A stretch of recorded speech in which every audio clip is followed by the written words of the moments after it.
Dead meme.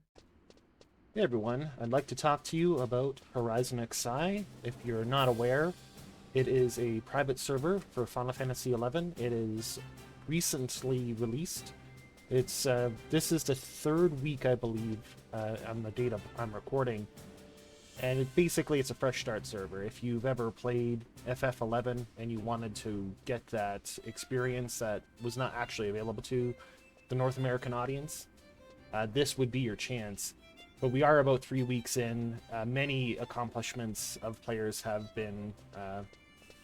there have been great accomplishments already. Like last night, while I was doing rank 3, someone achieved limit break 2. So there's still... there aren't level 75s on the server yet. Well, there could be very soon. And there's various other firsts yet to be done. Someone was casting a very loud, obnoxious spell nearby, so we just kind of cut that. So, to summarize, I would like to discuss with you whether or not you should bother playing this game. So, if you've never played Final Fantasy XI, I'm going to cover that as well. But for the most part, if you've played Final Fantasy XI, Chains of Promethea, and you enjoyed the experience, I think you're going to enjoy this game. For the most part, it is Chains of Promethea era. There have been minor changes, such as black mages are no longer banished to Quiffam Island to level 75, doing mage burn parties, and things such as that. There are also a few NPCs that have been tweaked where their locations are. For the most part, though, it is very close to era. They've just kind of gotten rid of a couple of things that ruin the viability of certain classes, especially in parties. Additional XP camps have been added.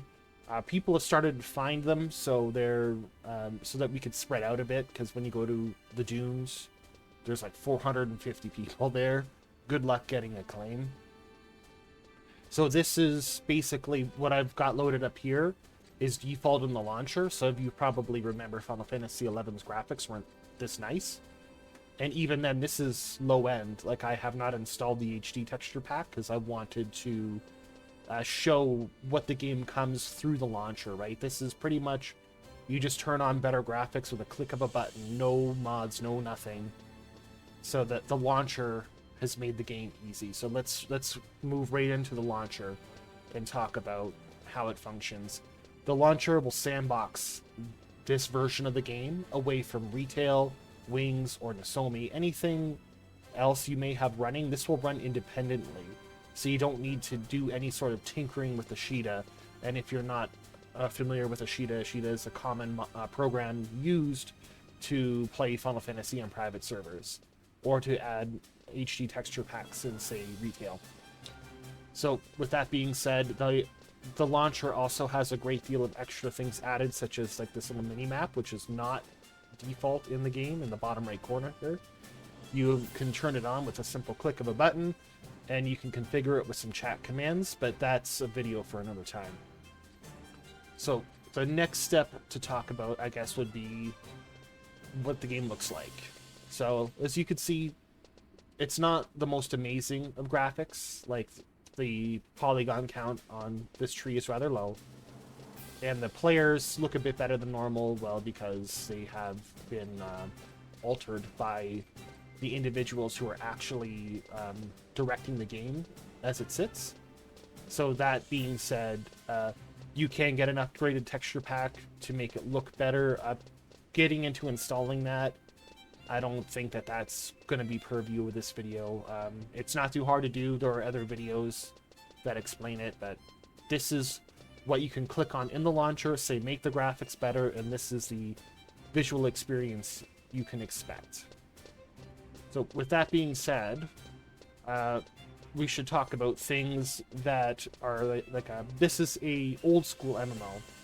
So if I want to travel somewhere, I'm gonna actually have to physically do it. Like, I'm gonna have to walk my character there, or buy a teleport from another player, such as in the bottom left there, perfect timing.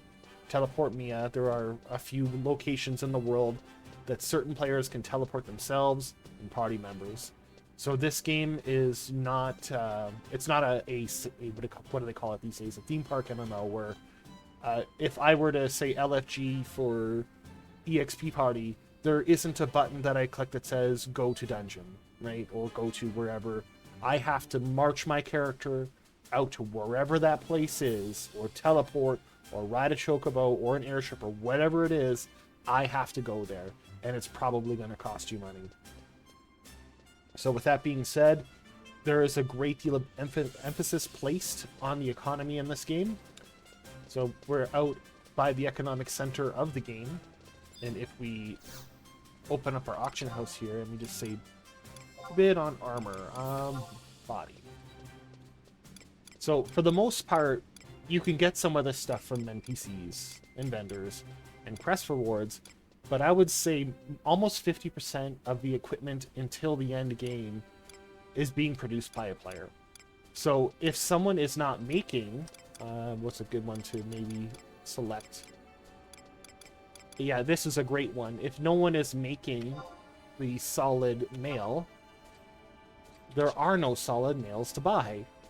So talking about how to use the auction house is a video all on its own. Oh, there's a teleport of individuals traveling.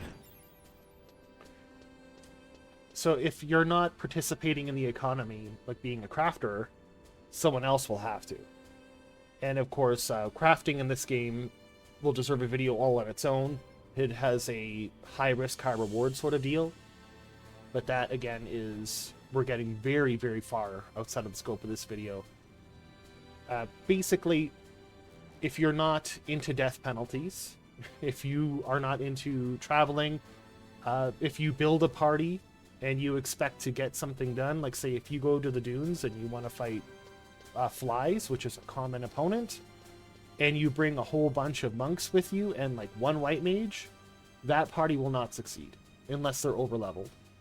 So you actually need to be concerned with the composition of your party.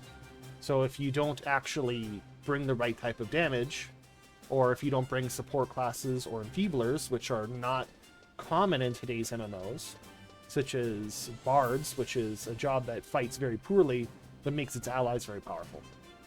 But there's also jobs like the red mage, where they're powerful enfeeblers, but they don't do quite as much damage as a black mage. But they're still good. So it's nice to maybe have that variety. You can make your opponent weaker with your red mage, and make your party stronger with your bard. So you can't just collect a bunch of people and go, right? That's the theme park MMO. If I were to say Final Fantasy 14, I were to queue as a DPS, there was no content that I could not accomplish with whatever random party they gave. So that is not a thing here. When a player dies, you can lose experience. So you can even level down and lose access to various pieces of equipment, spells, and abilities. So this may be too punishing for some players, because basically you will die, you will level down, I can guarantee it, and it won't be your fault, and it won't be overly fair. And sometimes there are freak accidents, and nothing will be more infuriating than dying in the dunes, which is a big trip, or maybe your teammate dies in the dunes, and then home points back to their home country, and then you're going to have to wait 15 to 20 minutes for them to run back. So if you're looking for a theme park experience, do not play this game. If you're looking for a more hardcore experience for MMOs, I would check it out. Alright, so I would like to also let you look at the chat log here. There are various forms of chat. The reason why I'm bringing this up is there is a shout chat that is basically available in almost any settlement, or at least any settlement I've visited, including the 3 capital cities and the minor settlements up to this point. And basically, if you remember World of Warcraft back in, say, Classic, or even right up to, I believe, Wrath, before the Dungeon Finder was added, shouting in a communal chat to acquire a party to accomplish a mission, it was very much a thing. And that is the reality of Final Fantasy 11, especially this server. So if we look at my profile, which may be too small to really see, but I reached rank 3. So what I've done is I've beaten the first real boss of the game, and in order to do this, I didn't click on a dungeon finder or whatever. I actually had to shout in chat and talk to people. So that's another major difference. You're going to have to speak to people in order to actually accomplish anything. So even if I were to just throw up my flag for a party invite, even then someone's going to private message me and say, hey, we want to run here. Do you want to come? And then I can ask a couple of questions, right? I could say, oh, if we were going to Quiffam Island, which is a common XP camp, me as a black mage, I can't sneak myself to get past some enemies that are there. I could say, oh, will there be a sneak for me to get by, or do I need to buy oil? Or maybe I'll decide not to go. So just basically keep that in mind. This is a highly social game. Your reputation is a very, very big deal. But one interesting social aspect of this game is your guild, or link shell as they're called in this game, are equipped. So you can equip 2 of these at a time, and you can easily chat with your guild in the link shell, and you can unequip it if you decide to not hear from them for a while, and if you want to maybe just join another guild, and there's 0 drama. So it's not uncommon to have a social guild and a progression guild. So there's a little bit less guild loyalty, as you would expect from other MMOs. But while we're here, let's look at changing job. So you have 2 jobs that you can equip at a time, assuming you've completed a quest, which is a whole discussion in on its own. You can have a main job and a support job. And what happens is your main job is twice the level of your support job, or the support job is half the level of the main job. So I'm a level 30 black mage and a level 15 red. So I physically had to level red mage to at least 15 to be sub-job level 15 red. And so you can change your job, just like in other Final Fantasy titles you may be more familiar with, such as 11. But leveling up a sub-job is actually a large part of the play. So another thing to keep in mind, leveling is not done traditionally, as you would say in a theme park MMO. You will not actually be able to XP very well on your own beyond level 12 to 13. Depending on the job, it's a little bit different, but that, again, is a discussion for another time. The jobs all play very differently. And basically, if you are expecting an easy time and you're a mage, good luck. If you want to kill quickly and push through the early levels easily, you're going to choose more likely a melee job. But then there's the drawbacks to when you go to party. There are so many melee jobs available, and melee jobs are more vulnerable to AoEs in these XP parties, which enemies commonly do, that you're actually kind of shooting yourself in the foot. So I played as a black mage and a red mage, and I get party invites nearly instantly. I also have another job unlocked called Bard, which gets party invites very quickly as well. But the drawback to me being able to get in a party easy is I'm incredibly fragile, and it's dangerous for me to do almost anything on my own. But Final Fantasy XI, you shouldn't expect to do much alone. You're basically going to need people for almost everything. So again, if you're not a social person, you don't want to chat with people, this may not be the game for you. If you want to play in a world where your reputation matters and the people in it matter, they're not just set pieces in the background of your dungeon, then I would recommend this game. So I have the world map pulled up, and just to give you an idea, I would consider Vana'diel, which is the name of the world that FF11 takes place in, is significantly more alive than your average theme park MMO. The actions of players have a huge ramification on who controls what territory. And you may ask, why would you really care? Like, why would you care that Sandoria is losing control of the Runfair, or maybe losing here and maybe gaining somewhere else?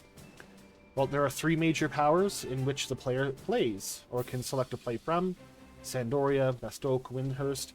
A breakdown of those places would be a separate video on its own.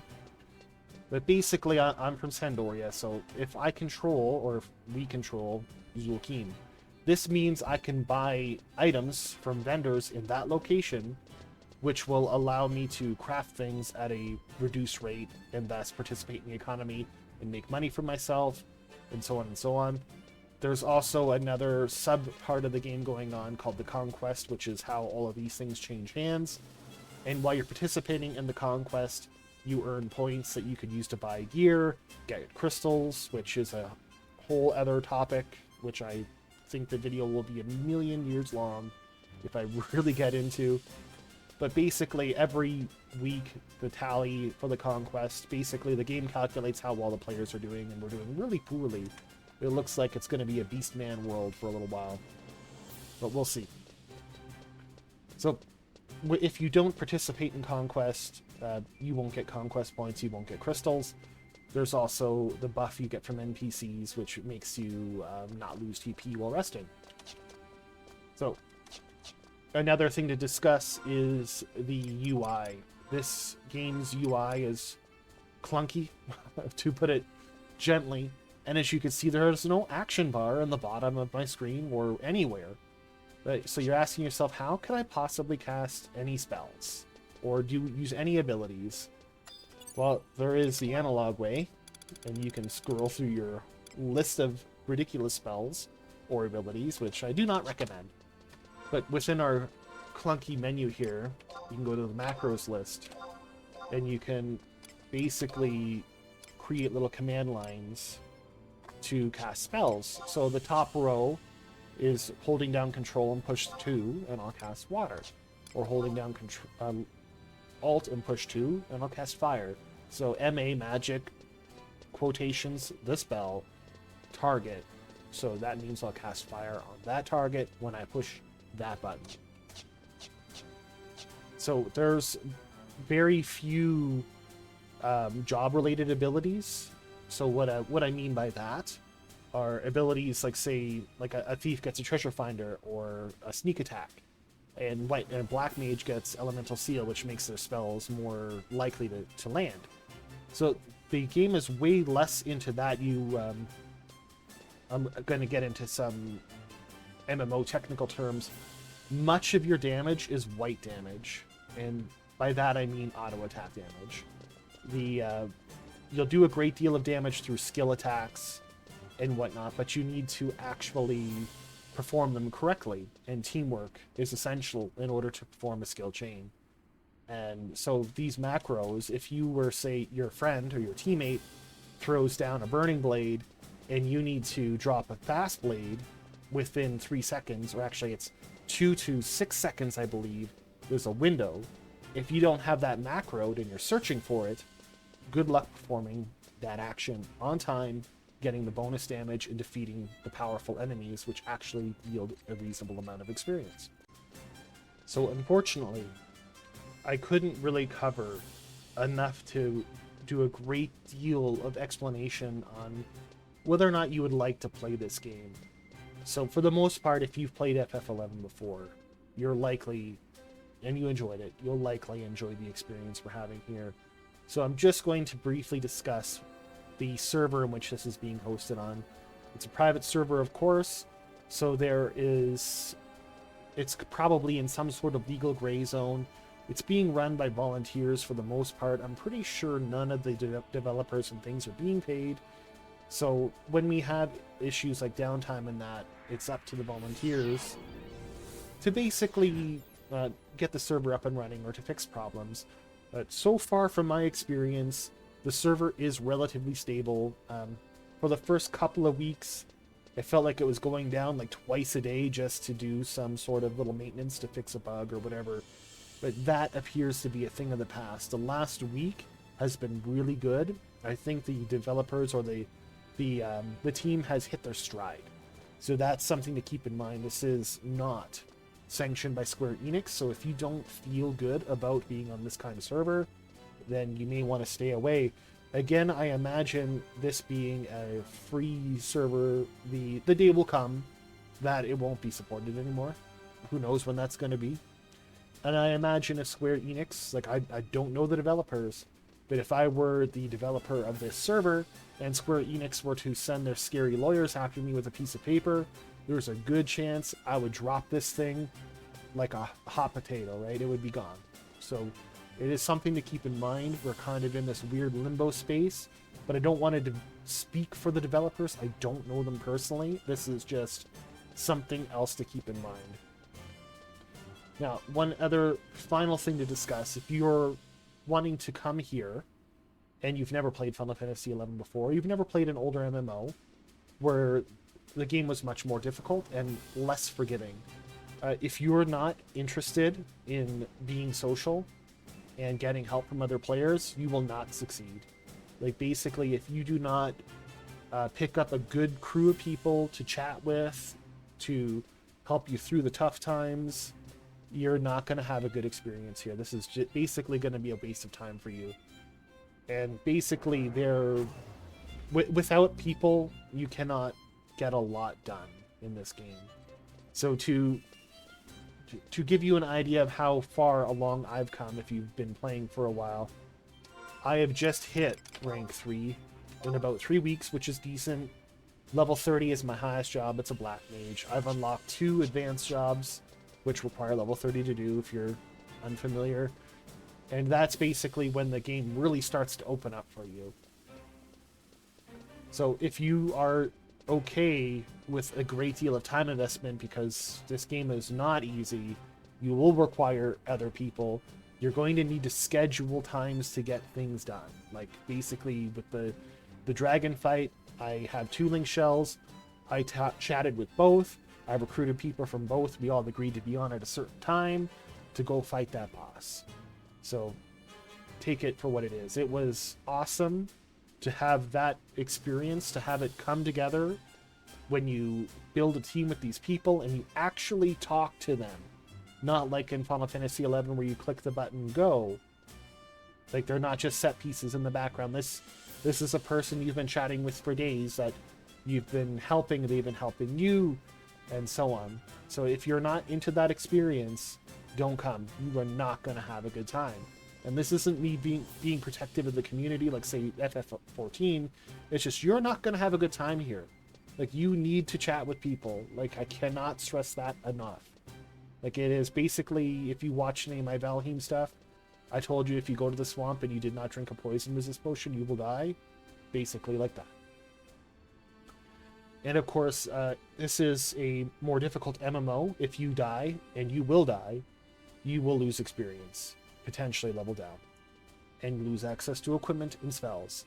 Travel times are real. You physically need to go there. If you want to if I want to go in XP on the other side of the world, if I want to, say, run myself all the way to Kalushu and XP in Bibiki Bay, which is a relatively decent place to level at my level, I am going to have to get from Sandoria way up here all the way down there. So there's a couple of options. You could be teleported and save a great deal of time, but you also need to hope that there is someone here with that spell who's willing to take you for a price that you can afford. Money is a big deal in this game. If you do not find a method in which to participate in the economy, you will have a very hard time basically acquiring the gear, the potions, and everything you're going to need to accomplish this game. Especially if you choose some sort of fighting job or frontline job, gear makes a huge difference, as opposed to, say, a black mage where it helps, but for black mage, it's more important that you're up to date with your spells. And of course, gear does matter. I'm not saying that you can go to parties naked, because people will become upset. But if you don't find a way to extract resources and sell them in the auction house, or maybe you take resources and turn them into valuable goods, or something to that effect, you're not going to have a good time here. You're not going to be able to afford to buy the equipment you need to participate with everyone else. So if you're not into a living, breathing economy, you just want to make money because you did some quest an NPC told you to do, and that's good enough, that will not be the case. So you will not enjoy your time here. But if you want to, say, be a leather worker, and it matters that people will want to buy your stuff because they need your stuff, and you feel connected to the world, then you're going to like it. And of course, finally, we should discuss controls. There are individuals who have made controllers work. I don't get it. I do not like controllers in the vast majority of games, but it is an option. I'm not going to show that to you here because I'm not going to go through the headache of learning how to accomplish that. It is a WASD control game. The game overall is very clunky when it comes to controls. It does require some time to get used to, and with the help of macros, you can make these command lines rather complicated. You could even make them swap out gear and then cast certain spells and things like that. So it's very, very interesting, some of the different types of metas that occur. But with that being said, I'm just going to quickly summarize. If you've played FF11, Chains of Promethea, and you enjoyed it, you're likely going to enjoy the experience that is going on here. It's a fresh server, so it still has a lot of firsts to be accomplished, and it's kind of neat to see this large of a population on a server that is less than a month old. And if you're new to Final Fantasy XI, and you don't mind socializing, you don't mind the more complicated and difficult experience, you may want to come check this out. After all, it costs you nothing but a few gigabytes on your hard drive. And of course, please don't cheat. The dev team is rather on top of things. They are definitely catching people who are exploiting and whatnot. So don't come and ruin the experience for others, because, well, they'll just IP ban you. But that being said, yeah, I know my name is visible, and if you want to say hi to me, that's fine. I don't mind, because it is a social game. You want to say hi or even work together on some things, we could try to work something out, right? It depends on a lot of things, which is this game has layers of complexity well beyond your typical MMO. But thanks for showing up, and if you found this useful, a like, a sub, a comment. If you want to just tell me like what country you're in or what you're thinking of the game, what your experience is, you know, just throw it in there. And if there's anything that really simple that you can communicate through text that players may find useful to know, throw it in there, right? And if there's some really good ones, we'll pin them or something. But have a good day, guys. Talk to you later.